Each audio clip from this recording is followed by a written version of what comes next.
Morning students. Start करते हैं बेटा आपका जो चैप्टर चल रहा था इलेक्ट्रिसिटी, और उस चैप्टर में मैंने मोस्ट ऑफ थिंग्स करा दिया था आपको। थोड़ा बहुत बचा था combination of resistances, electromotive force और फैक्टर्स अफेक्टिंग द रेजिस्टेंस। तो दो तीन चीज़ें बची हुई हैं, उन्हीं को मैं डिस्क्राइब करने जा रहा हूँ। सबसे पहले आज आप लोग देखेंगे इलेक्ट्रोमोटिव फोर्स।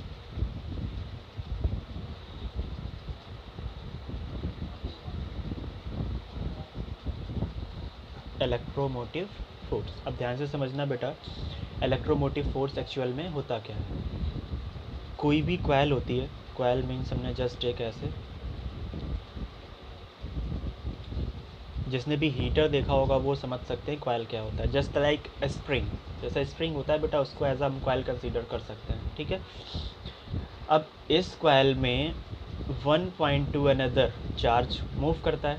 जब भी इसमें इलेक्ट्रिक करंट फ्लो कराते हैं तो क्या मूव करता है? चार्ज। तो चार्ज जो मूव कर रहा होता है तो कुछ ना कुछ वर्क डन कर रहा होता है, ठीक है। सिंपल से अगर बोलेंगे, work has to be done to move charge one point to another. This means we want to maintain.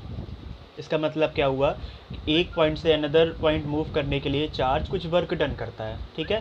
और अगर हमें ये कॉन्टीन्यूअस फ्लो ऑफ चार्ज, जो फ्लो ऑफ चार्ज होगा इसको कंटिन्यू रखना है, ठीक है, तो हमें एक एक्सटर्नल डिवाइस चाहिए होगी।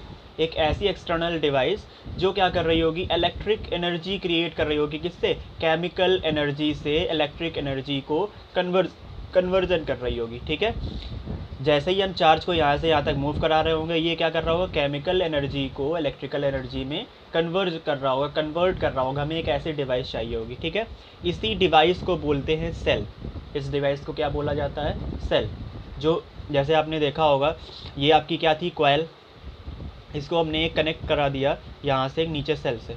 सेल आपके यहाँ खुद जो रिमोट होता है, टीवी का रिमोट सभी के यहाँ होगा, उसमें देख लीजिएगा सेल लगते हैं, ठीक है। वही सेल की बात कर रहे हैं। ये क्या कर रहा है, केमिकल एनर्जी, इसमें केमिकल एनर्जी स्टोर्ड रहती है, जो क्या करता है, इलेक्ट्रिकल एनर्जी में कन्वर्ट करता है, जिससे हमारे इंस्ट्रूमेंट्स वर्क करते हैं। टॉर्च आप लोगों ने देखी होगी, जब वो बल्ब किससे जलते हैं, नॉर्मली इलेक्ट्रिसिटी से जलते हैं। जैसे ही हम बटन प्रेस करते हैं, ये केमिकल एनर्जी जो इसमें स्टोर्ड रहती है किसमें कन्वर्ट हो जाती है, इलेक्ट्रिकल एनर्जी में। और इलेक्ट्रिकल एनर्जी में कन्वर्ट होते ही हमारा बल्ब लाइट करने लगता है, ठीक है। तो हमें एक ऐसा इंस्ट्रूमेंट चाहिए होता है। अगर सिंपल सा था बेटा, ध्यान से समझिएगा फिर से, चार्ज को one point to another move कराना है तो कुछ ना कुछ वर्क डन कर रहा होगा चार्ज, ठीक है। अगर हमें ये कंटिन्यू जो मोशन चल रहा था चार्ज का, अगर इसको हमें कंटिन्यू रखना है तो सिंपल सा होगा कि हमें एक ऐसी डिवाइस चाहिए होगी जो इलेक्ट्रिकल एनर्जी में कन्वर्ट कर रहा हो केमिकल एनर्जी से, ठीक है। उसे ही बेटा सेल बोला जाता है। अब अगर इसकी डेफिनेशन लिखेंगे इलेक्ट्रोमोटिव फोर्स की, तो क्या लिखेंगे, work done by a cell in moving unit charge around the circuit is called electromotive force. बेटा ध्यान से समझिएगा, ये डेफिनेशन आपको नोट डाउन करनी है। मैं इस पर लिख नहीं रहा हूँ क्योंकि कुछ बच्चे बोल रहे थे कि सर इसमें समझ में नहीं आता लिखा हुआ, आप बोल दिया करिए। तो मैं आपको इसको रीड कर दे रहा हूँ। रीड करने का मतलब आपको एक लैंग्वेज में बोल दे रहा हूँ, उसको आप ध्यान से सुन के लिखिएगा। डेफिनेशन जब लिखेंगे तो क्या लिखेंगे, work done by a cell in moving unit charge. देखिए ऐसे था, work done by a cell in moving unit charge, ठीक है ना, around the circuit is called, around the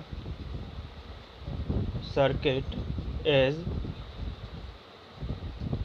known as EMF। बेटा बहुत सारी प्लेसेस पे आपको सिर्फ ऐसे लिख के दे देते हैं, ये बहुत इंपॉर्टेंट चीज़ है, ध्यान से समझिएगा आप लोग।